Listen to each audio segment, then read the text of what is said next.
Subscribe to The Honest Critique for current affairs, movie, book, and product reviews.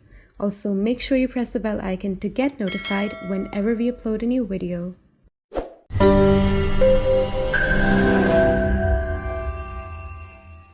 The views, information, or opinions expressed during the video series are solely those of the individuals and do not necessarily represent those of The Honest Critique and its employees. The following video contains strong language which may be offensive to some viewers. Viewer discretion advised.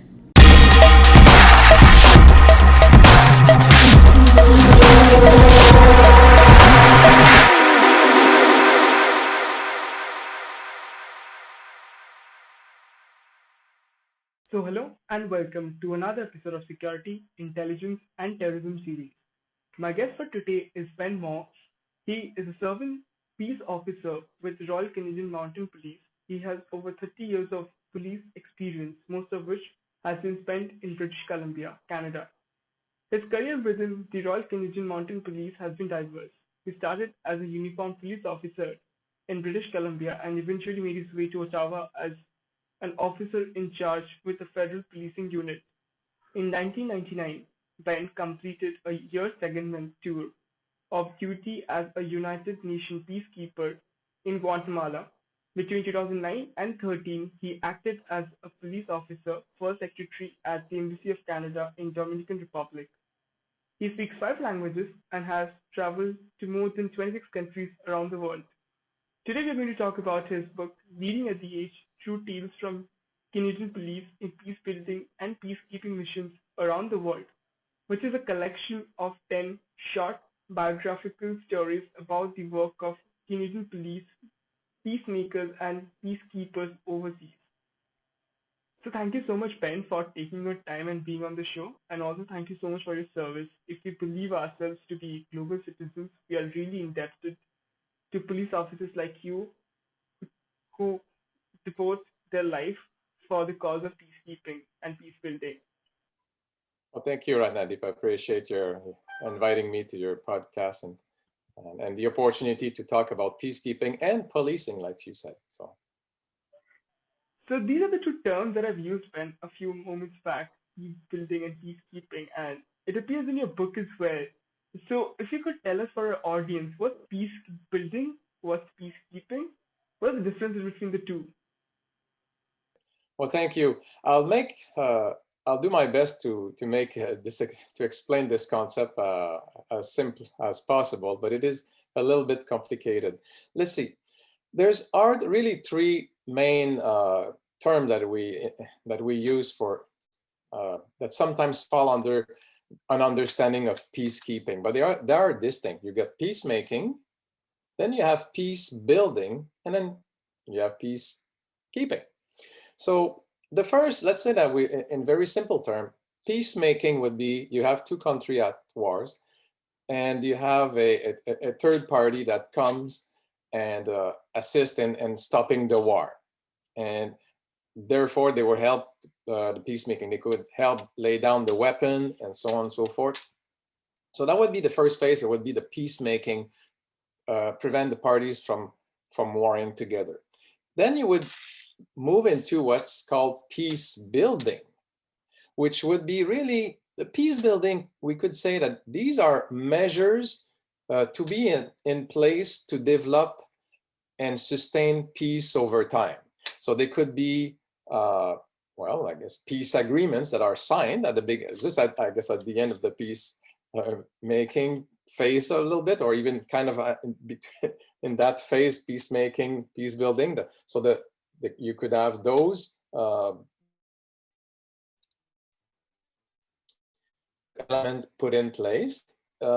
Also, peace building would include a series, probably could include a security sector reform, for example. So meaning by that, perhaps a new police could be formed for the country, or trained with human rights, and depend on the mandate of a mission.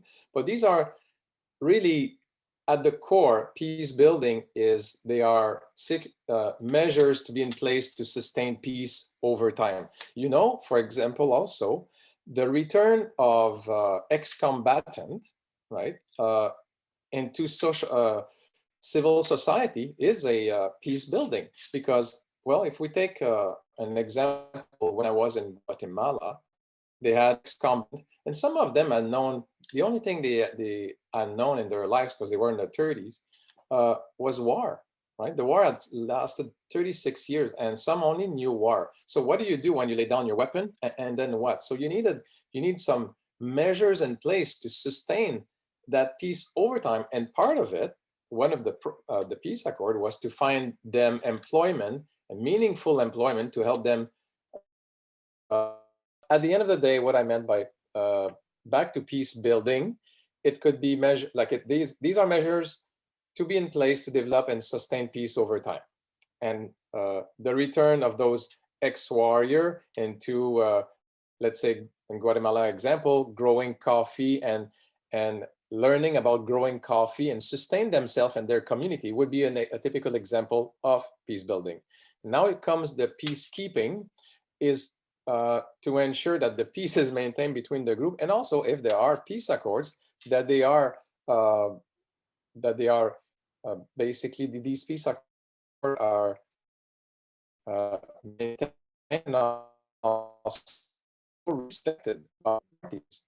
And so it could be ensure. So from a peacekeeper perspective, the peacekeeping would be, it could also kind of become a verification whereby we go into, let's say, the coffee plantation and see how the ex-combatants are doing. Do they get the right courses in order to know how to grow coffee and make it a business, and so on and so forth. So these are the example. Nowadays, to be honest with you, the term peacekeeping is often used generally to encompass the terminology I just said, which is peacemaking, peace building, and peacekeeping. Yeah. So there's been a huge contribution by the Canadian police, and it's largely unknown to a global audience because it's kind of overshadowed by the US contribution. So if you could tell our audience about the contribution of Canadian policemen to peace building in terms of number and some stories. I can answer that question so Canada, right? Our first mission was in 1989 in Namibia, and India was a partner. I'm going to be talking about that a little later on. But over the years, Canada has sent about 4,000 police officers since 1989 overseas. Now, I don't have the exact statistics, how many missions the police has gone, but since the Canadian Army has also a very important role to play in United Nations missions. And since 1948, they have been also, Canadians have been involved in over 123 missions around the world. Currently, as we speak, the RCMP has officers right now and in UN-related positions in Haiti, in Mali, in Congo, in Iraq. There are some also bilateral. We are also in the West Bank and in the Ukraine, but these are in the Ukraine. It's more of a bilateral agreement with the Ukraine government to provide capacity policing, capacity building to the police. And in the West Bank, we are working with the Europol. Canada has had a long history and developed in helping Palestine. And therefore, it was only natural that when a European police mission started in the West Bank, that Canada was invited to join them. So roughly, it's a very rough number. There has been at least 125,000 Canadians that have served overseas, but not police. That includes also the military. Well, that's okay. Now let's come to India's story, and a lot of our audience coming from India would like to know about India's contribution in peace building, especially in 1989 in Namibia, to help that country to gain its independence, as was discussed in the first chapter of your book. And also, if you could tell us about the all-female peacekeeping unit to Liberia in 2007. I think just for your audience, it's important to underline the important role that India has had in participating to United Nations missions and helping also around the world. So for example, India was involved in the 1989 Namibian mission. It was called UNTAG, UNTAG, United Nations Transition Assistance Group, and there were a lot of countries. But India, that time in 1989, had sent 20 army officers, and they had 88 police officers as well. So the role of the army, the Indian army back there, they were monitoring the elections principally, and also helping with the demilitarization of the near the border with South Africa, and they were monitoring election, be present during the votes, and it helped a lot the population to have more confidence that they were safe if they were to go vote. The role of Indian police back then was also interesting because they were monitoring what was known as the SWAPOL, SWAPOL, and that stands for Southwest Africa Police, which was the police at the time, but it was a police from South Africa, really, policing the territory of what was known now as Namibia. And so they were monitoring, because with this mission, what happened, it was the birth of a new country in Namibia, and therefore the Southwest African Police would leave Namibia, and a brand new police force would be created. So India had a very crucial role to play in that mission, which was a very successful mission, by the way. And then India was the first country to send women a full police unit constituted with policewomen in Liberia in 2007. And I think India was really a world leader in that sense, because this was really needed in that country. Because there is some research also with the role on that of this all-women unit. And there's actually a very interesting book by a doctor from Australia named Leslie Pruitt. Her last name is Pruitt, Leslie.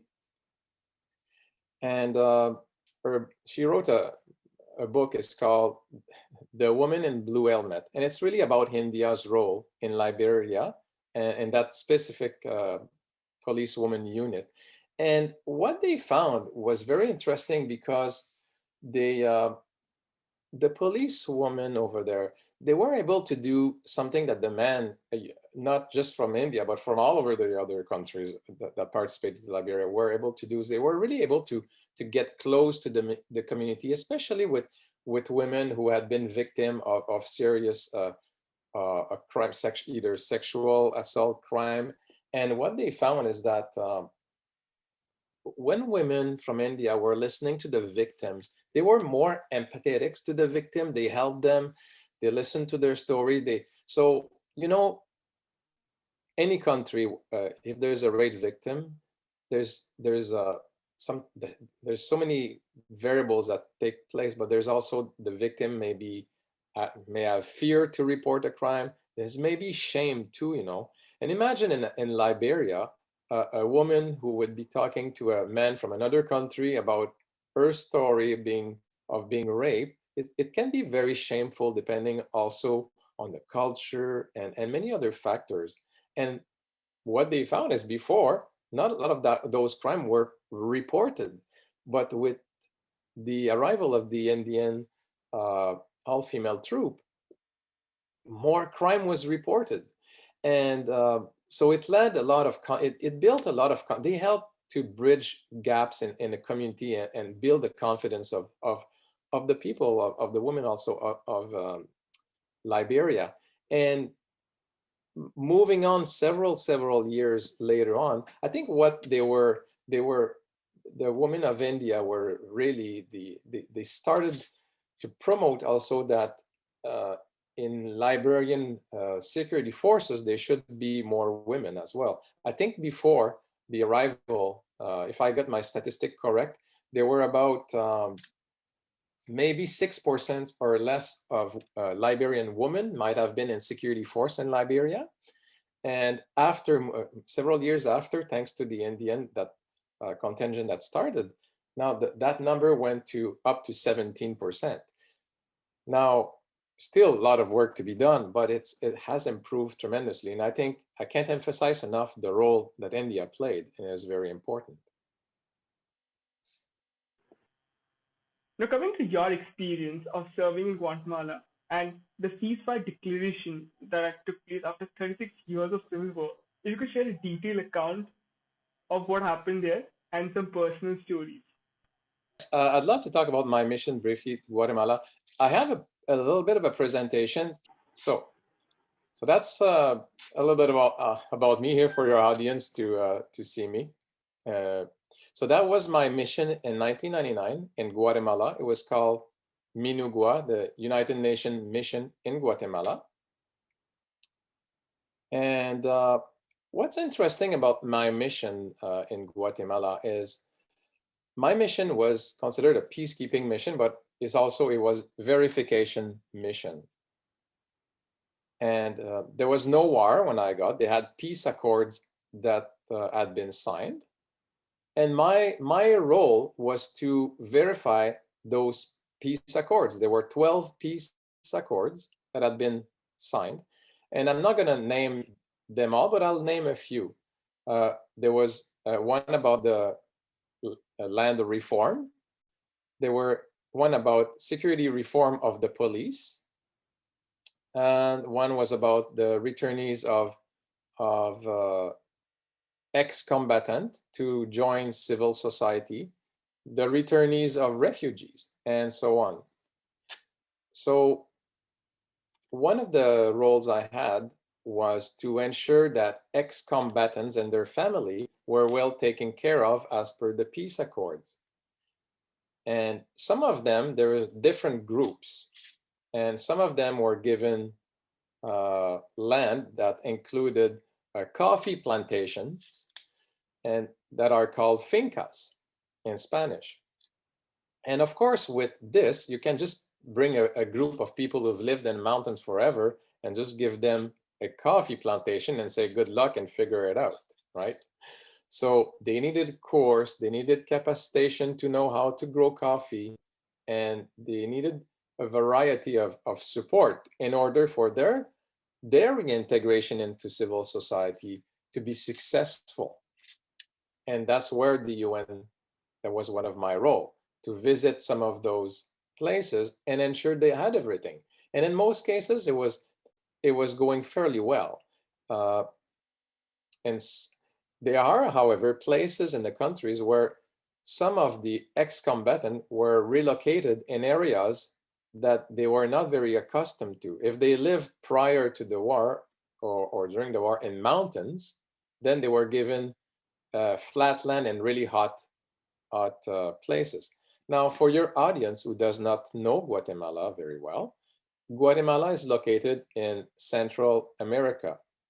And it's a beautiful country, small country, but beautiful country. Lots of history, Mayan history, but also lots of volcanoes, active volcanoes, some very high, conic. It's absolutely beautiful.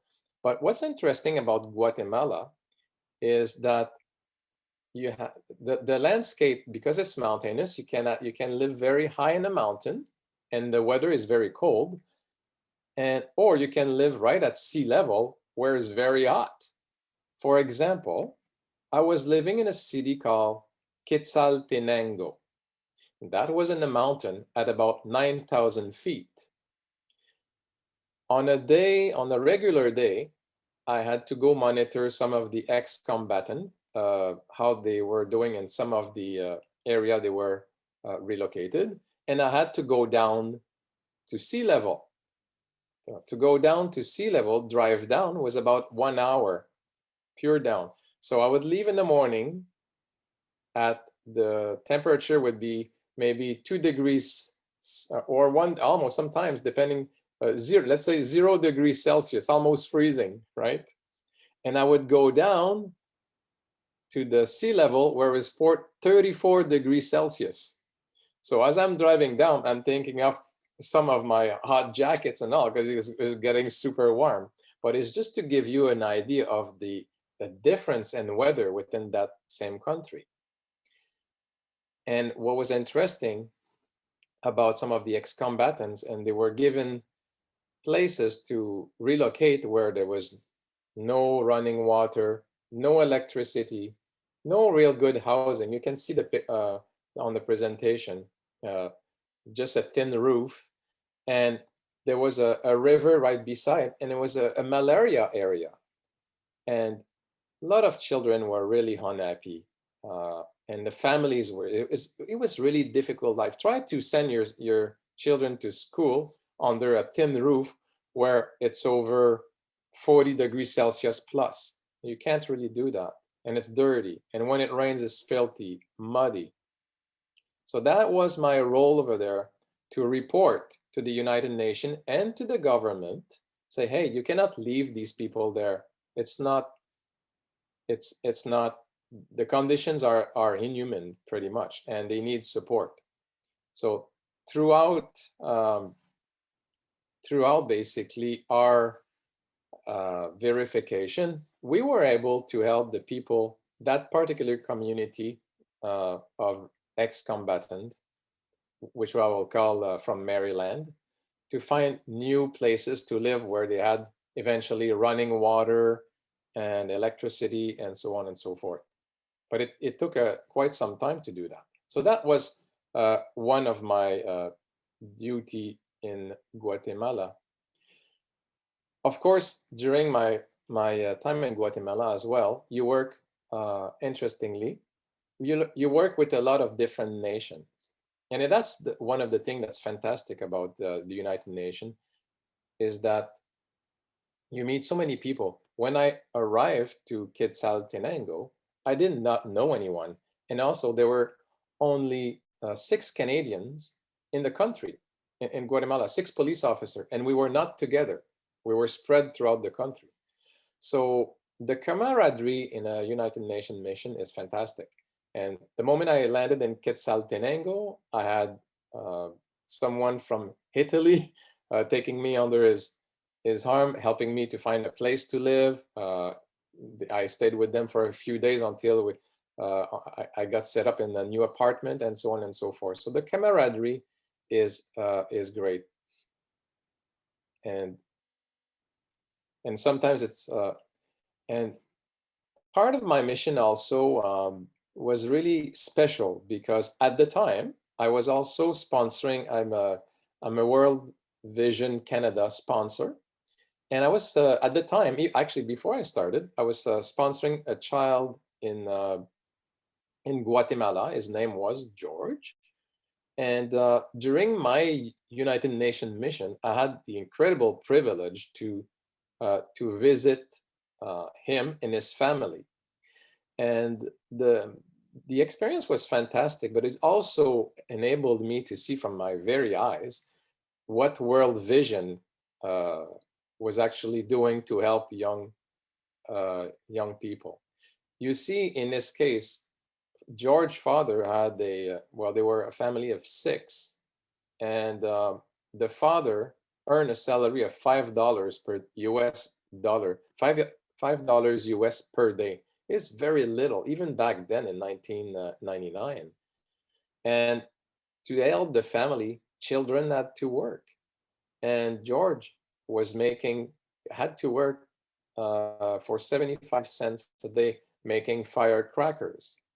But what what World Vision did was, through their support, and I guess ultimately my sponsorship, it was enabling George to go to school and not have to work, you see? And otherwise he would have had to work full time to help his family. So the work of World Vision was, I thought was fantastic. And I saw from my very eyes what it was. So that was an out of the ordinary experience in Guatemala. But there are so many. I could speak for hours and hours about Guatemala. But it was my role as a police officer was to just ensure to verify the peace accords. And like I said, I gave you the example of the returnees. It was like that. So, Ben, among all these stories that you've shared with us and your experience, what was the biggest learning from serving there for a year? And since there are young students watching this program, what's one experience? I mean, what's one learning experience would you like to share with them? Listen, for me, I would say Guatemala was a fantastic experience. But even if I take it before that, being a police officer for me has been very rewarding. I will share with you that I do come from very humble beginnings. And I graduated with a grade 12 in Canada. And when I joined the police force, it gave me opportunities to grow and to become a better person. And especially in my case, my organization was the RCMP. And I was able to, through sponsorships and with an encouragement from my organization, to continue my education, to get a bachelor and eventually a master's degree in art. And so my message to your audience is that sometimes we hear we hear a lot of negativity about policing. I think police officers throughout the world are under scrutiny, not just here in Canada, the United States, or the UK, but I would advance probably around the world, because some of the events that we've seen have made through social media and other media have been shown around the world. And I understand the need for accountability. It's extremely important, especially nowadays in policing. But I can tell you, Ratnadeep, from my experience as a Canadian, the policing is a very noble career, and it helps people to grow. It gives people opportunities. If you look at, for example, how many people, what kind of of work would give you opportunity to learn another language, to go into, to have the opportunity to work with the United Nations on an assignment, and to do so many things, or even one day to become a diplomat for your country. In Canada, policing can give you that. And I can't speak about, and I think this message sometimes is being lost, that our profession is very noble. So for your audience out there, I would say that what's important, whether you want to be a police officer or anything, it doesn't really matter. I think education is crucial. If you can do, because with education, it opens door to many, many things. For example, I had colleagues who had education in psychology, and you may say, well, what is the relationship with psychology and policing? Well, it's very big, right? Because these individuals, when they joined the police, they were excellent.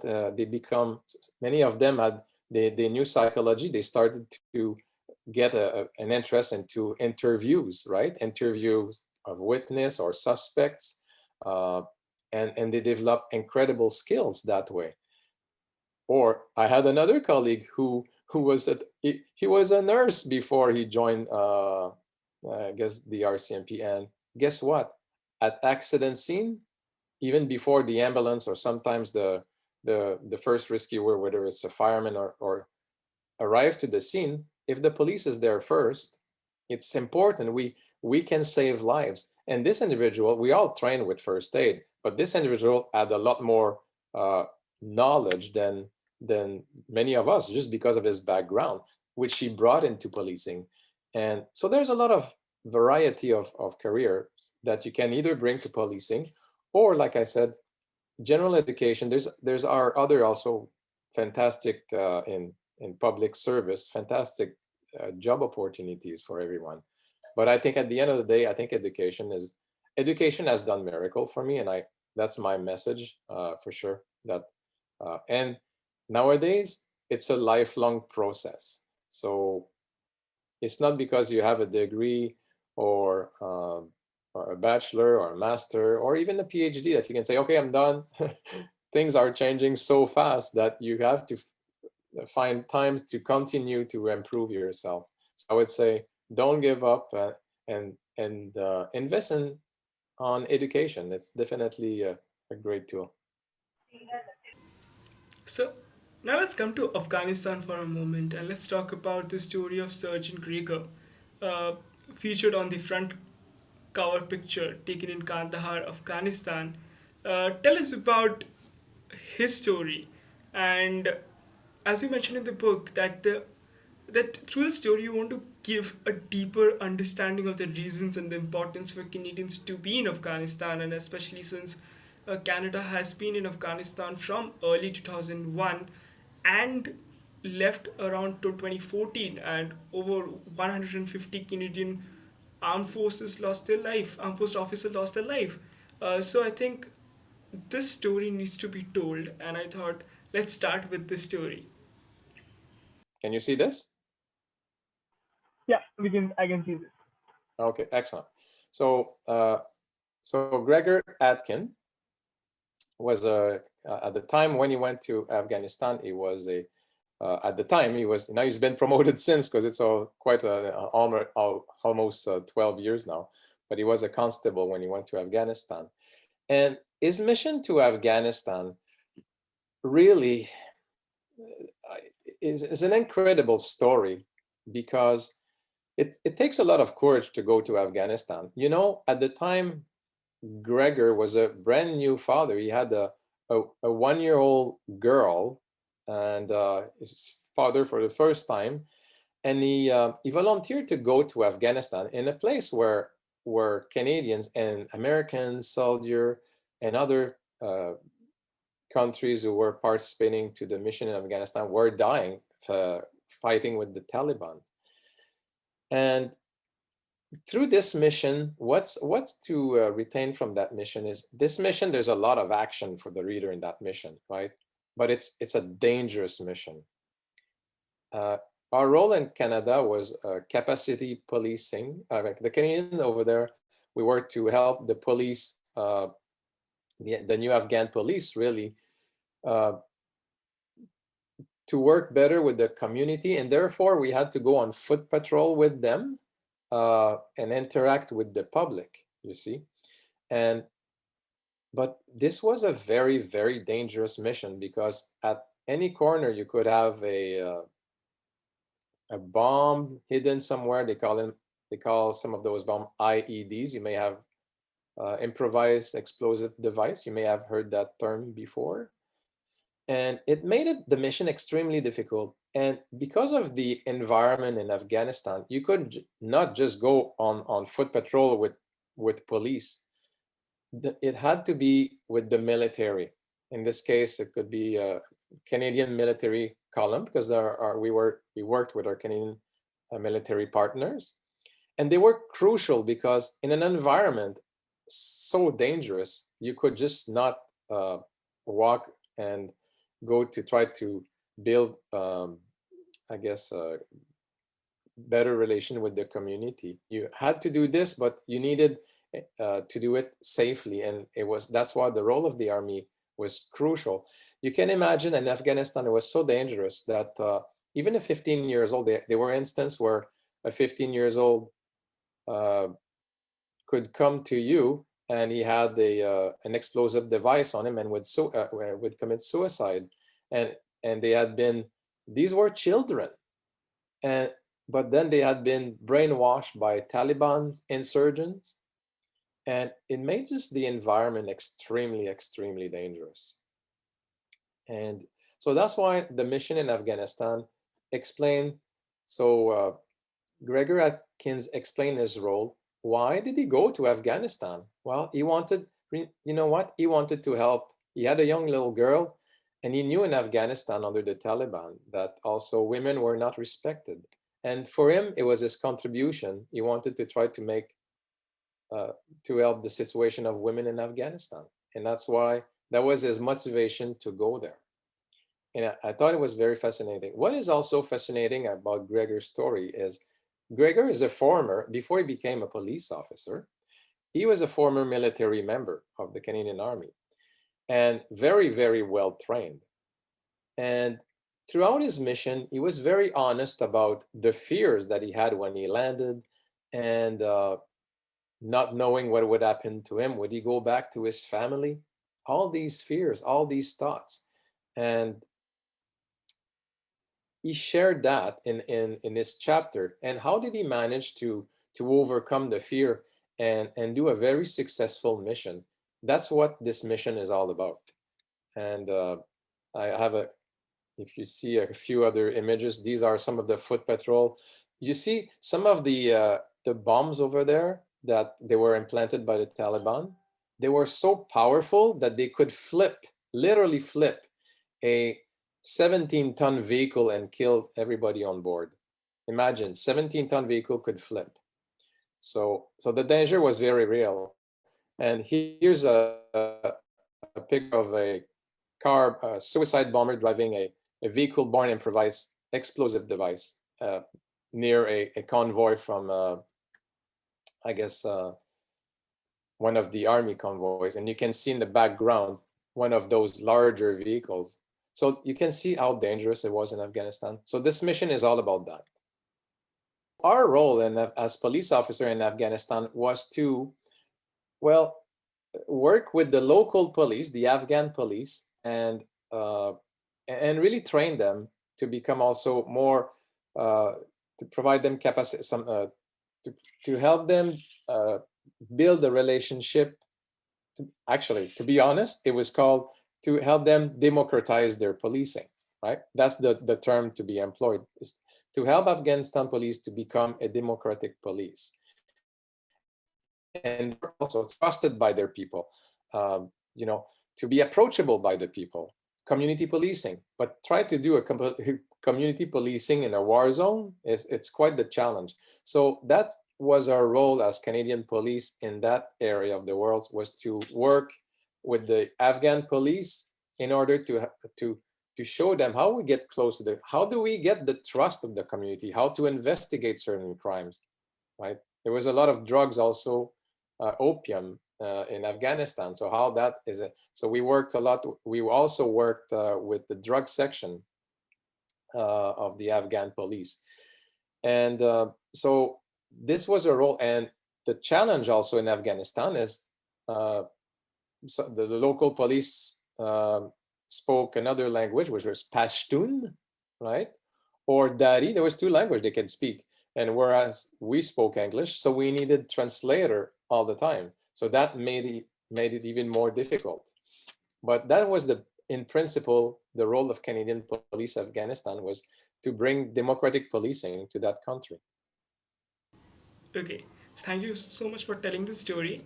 Now, I was thinking of covering two more conflict areas before we move on to other question. Tell us about what happened in Sudan, from chapter 7 of your book, After the Sandstorm, the United Nations mission in Sudan, which happened from 2005 to 2011, and the story of Superintendent Khalif Bayani. So if we can go back to, so the Sudan mission was really interesting, of course. But one of the reasons also the Sudan mission is different is, and if I can again share my screen, that the officer who went to Sudan is now Chief Superintendent Bayani, and he was a constable at the time in 2007. But I think what's interesting about the mission in Sudan is really about goal setting in life. And I know it's an aside a little bit, but bear with me a moment. So the officer, Khalif Bayani, who went to Sudan, his dream at the time was to go, he was a police officer already, and he wanted to go on a UN mission.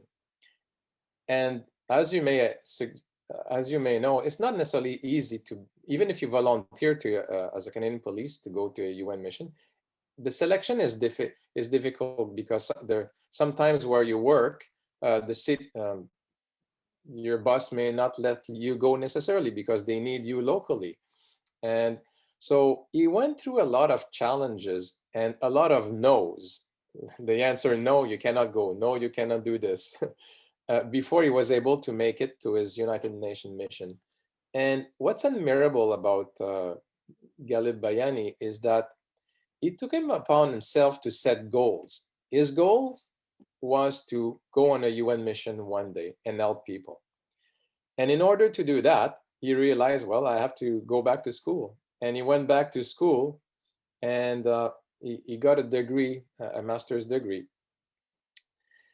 And so again, back to my earlier mention about education, how important it is. And having a degree in peace studies was very also helpful for in international studies, was also very helpful because it gave Galib that extra hedge when came time to go to his United Nations mission. But even with the degree, he didn't get the job right away because he was still needed as a peace officer. So he looked at his goal, he had his goal, never gave up on his goal. And he looked at opportunities at other route to go to his mission. And one of the route was he could, as per our RCM police policy, take a leave of absence from the police. And what he did is he took a leave of absence from the police, 6 months. But before he did that, he applied to the UN directly. And as a matter of fact, so he had the interview, and he was hired by the UN on a 6-month contract into the security field for the mission in Sudan. And when he was hired, then the RCMP accepted to give him a leave of absence for 6 months. And so that's how he made it to his mission, right? And as a result of the mission, he learned a lot. When he came back, he was even a better police officer. So you see, what's to learn about that mission for the readers, I thought, was the road he took in order to reach his dream. And I challenge anyone from your audience who has a dream, who has a goal, to set that and go for it. And sometimes throughout the road, you will hear no, no, no, no, no. But if you don't give up, you will. And to have a roadmap to how to get to your dream or to your dream job, whatever it is very important. And this chapter, I'm hoping your reader will like it, see how he did, and will open the door for anyone reading this chapter to see how I can do that. Where can I learn more about goal setting, and how can it help me? So that's really the mission in South Sudan, and it was really about goal setting. I'm just going to go back a little bit here, but yeah, so the mission was really about goal setting. Of course, over there in Sudan, his role was diverse over there from a security perspective, working with, he wasn't working so much with the police because he was there as a security, but in one instance, for example, there was a flood in one area, a remote area, and they had to go by helicopter, the helicopter that you see here, with a group from Médecins Sans Frontières, which is in French, is the Doctors Without Border, to that part of Sudan where the village was totally isolated with children, and just bring the doctors there who wanted to make sure that the population was safe and sound, right? So that was the mission to, in a nutshell, is the mission to Sudan.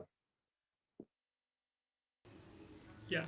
So the last conflict area that I want to cover is the Israel-Palestine, and it was in news recently as well, one of the oldest conflict areas in the world. And tell us about the story about the retired inspector Wal Sutherland, where he was the RCMP inspector, and he took part in the mission.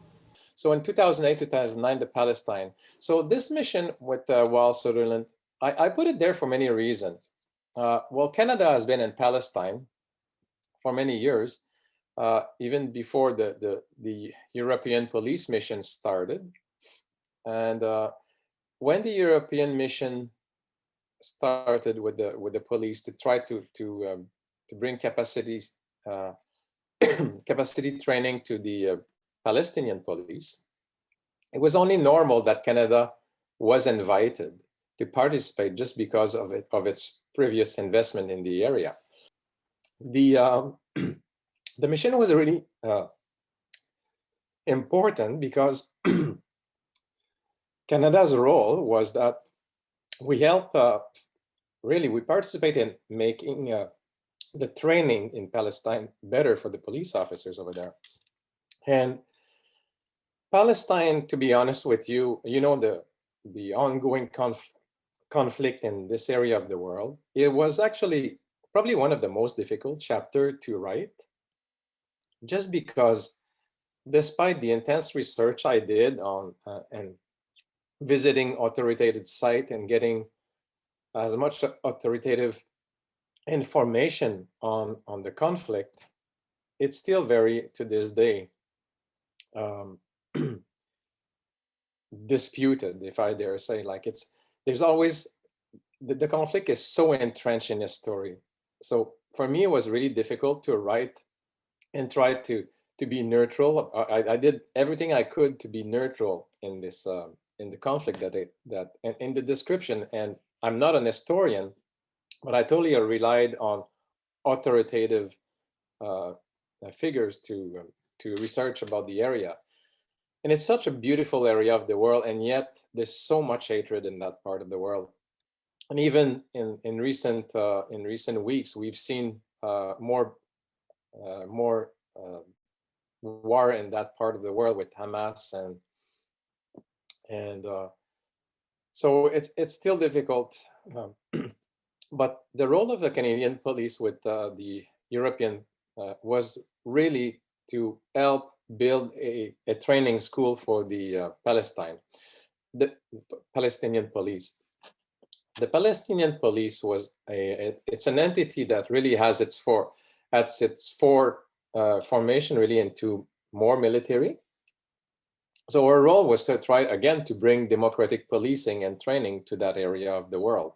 And some of the challenge that we had in Palestine, it's because it's a territory, they have borrowed laws from other countries, from Jordan or other places. So it was a challenge sometimes for to see what kind of laws they could enforce. For example, if they were to enforce traffic laws and give tickets, well, you can't really enforce traffic law and give tickets because there's no law that regulates the speeding of and what in talking to Walter during his mission, what he thought was really interesting in Palestine is that the Palestinian police was also, they're very modern also, in the sense that they see like sometimes they would look at shows like CSI and see the investigator being able to solve a crime within an hour or so. And Walter was saying explained during his chapter that, well, sometimes we had to bring the officer down to earth, it's in a sense, to explain that some of those investigations take a lot of time. And the role of Canada was also, at the time, we're also trying to develop a laboratory for the examination of exhibits and all that, because ultimately it's very important when you bring democratic policing, you have also to support everything else, and you had to teach, well, some exhibits, how do you manage exhibit to make it so that they are accepted in court and so on and so forth. So the mission in Palestine is a little bit about that, and the role of the European Union in fostering a better policing in that area of the world.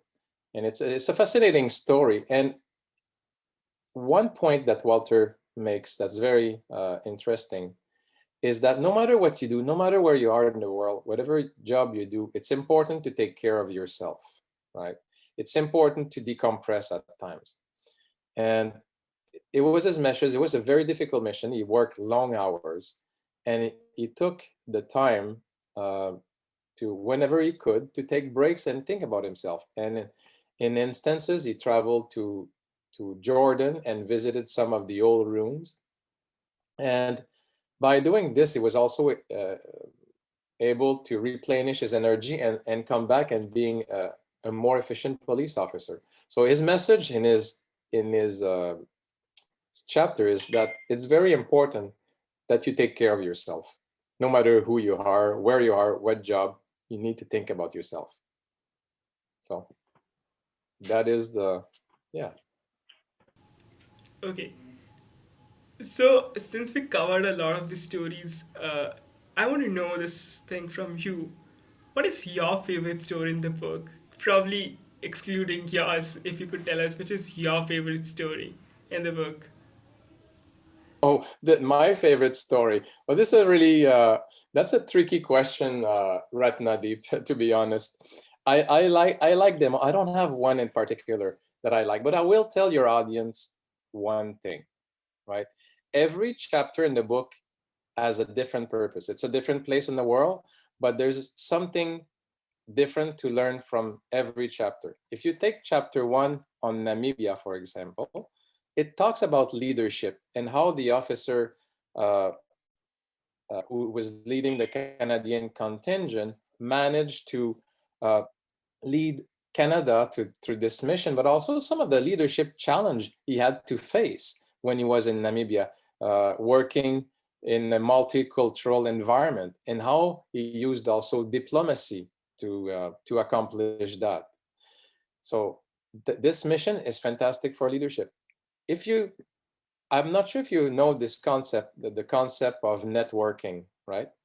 It's a very, very important concept in one's career, because without networking, sometimes it's very difficult to achieve the job that you would want to reach. So networking is a very important concept. So chapter 4 on Kosovo is about networking and the importance in someone's life to network. So how does it link to peacekeeping? Well, the individual, Lauren Lopetinsky, that's the Canadian police who was in that mission, is networking. He's an excellent networker, and he used his contacts. He developed contacts in order to really be able to seek an incredible position within the United Nations in his mission that at the time, the rank that he had, which is constable, which is the beginning rank in the police, would not have had.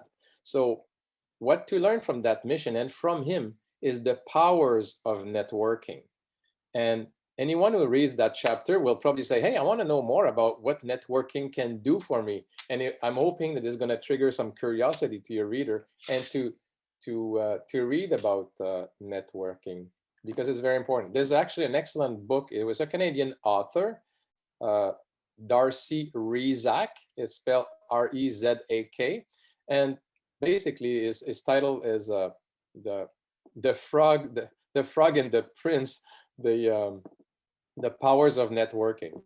And it's a really, really good book. It's humorous. You're gonna laugh a lot, but some of the concept of networking are fantastic, and they are very important, and they can help you also. That networking and goal settings, they go hands in hands.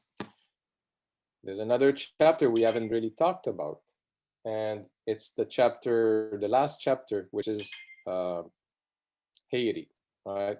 Haiti was a very difficult mission because it happened during the interview that I conducted happened just after the earthquake, and the police officer, the Canadian police officer, was a member of the Montreal Police Department, and he lived through the earthquake and after the earthquake.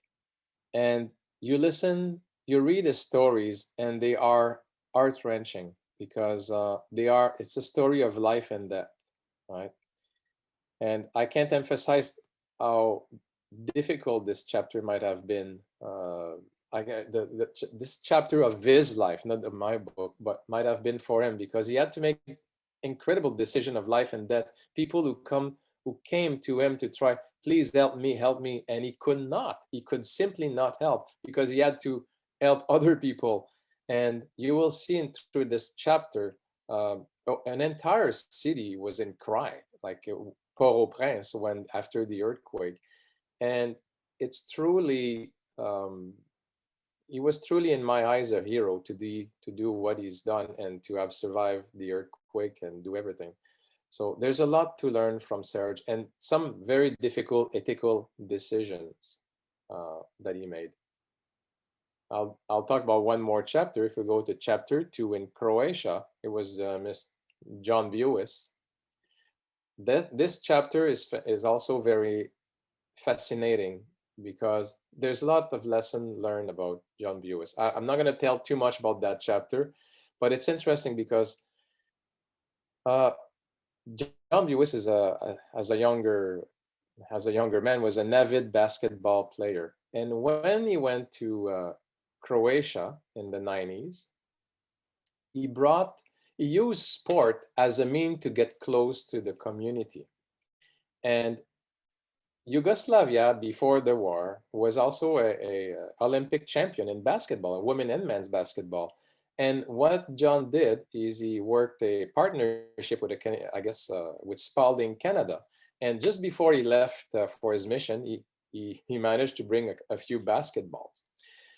And once he was in Croatia, one day he got this brand new basketball, and you have to imagine during a war, the children over there who liked still basketball they were playing in a dilapidated basketball hood with I don't even think they were playing with an actual basketball because they couldn't. And here comes John with a brand new basketball and gets the kid together to work with him, actually to play with him basketball and develop a relationship with them. And what it did is also it gained the trust of the community, because guess what? You get closer to the children, they talk to their parents, and their parents, then you get their parents also. So it's kind of the philosophy also of how to get closer to your community by sport. And I think, if I'm not mistaken, there was a quote from Kofi Annan that say that sports has no boundaries, right? So it's an international language. So that it'll give you a bit of an idea. So I really like that's in the chapter also that I liked. So Well, that's a very diplomatic answer, and probably you didn't want to answer it. I know it's very difficult for an author to pick one story out of all of it, but since we're talking about a lot of the stories, I thought of covering one last story before I go to the other questions that I have on policing. Let's, for a brief moment, talk about what happened in West Africa in Sierra Leone. Tell about that story. listen, what I can summarize to, I realize we're coming a little over our time, but what I can summarize is, when you take all these missions, all these chapters, what is the main thing in common that you see? It is that we are trying to bring democratic policing to these countries, right? Because at the core, it's important to have a country. A country will develop, and you will be able to fight terrorism, right? If the people trust in their government and their police. If you have a democratic policing that respects human rights, the right of the individual, and a police that doesn't intrude in someone's personal life unless there are strict conditions, right? For example, search warrant and things like that are approved. Then the people, and a police that is there to defend, to protect the people. Then you bring democratic policing to that nation, and with the work, the confidence of the people. And guess what? The people are the eyes of the police, right? In all these countries, police cannot do their work without the people they serve and protect. And if the people does not trust the police, we will not be able to solve crime, or we will solve very, very little, right? And it'll be difficult. So whether terrorism, at the core, we try to bring democratic policing and build that relation with the various communities, because because through that we can develop a better world altogether. So that at the core, that's the message, right? Is to bring the democracy to fledgling nations. So, the last few years, we have seen an increasing distrust in communities because of the heavy handedness displayed by the police officers.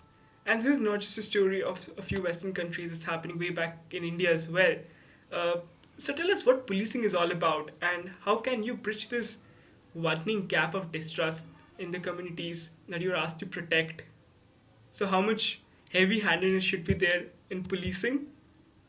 And how much of it should be based on community building efforts as well?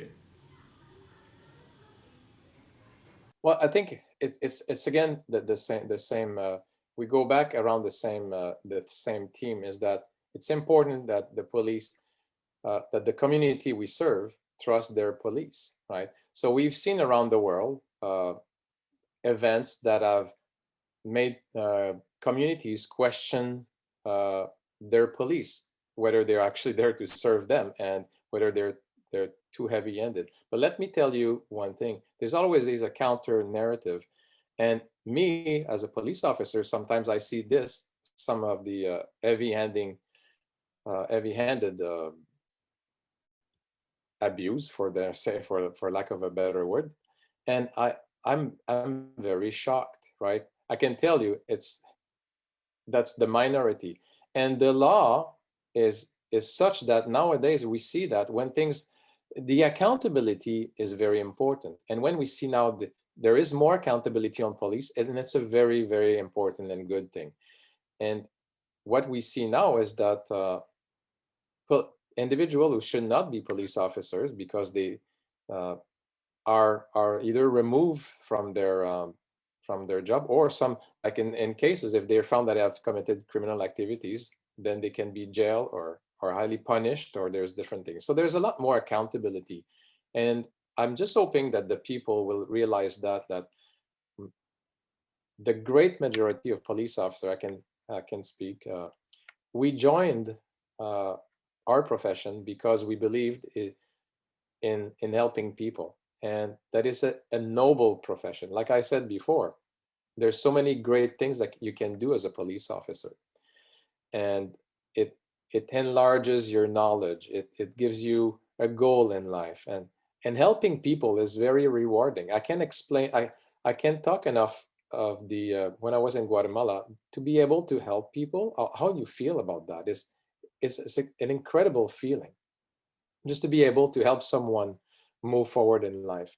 That's why I joined, right? And I think it's crucial to continue to have accountability for police. But let's not forget that the counter message is we're not all bad. It's not at all like that. The great majority of police officers are there to help the people, and that's our message. And we're trying to,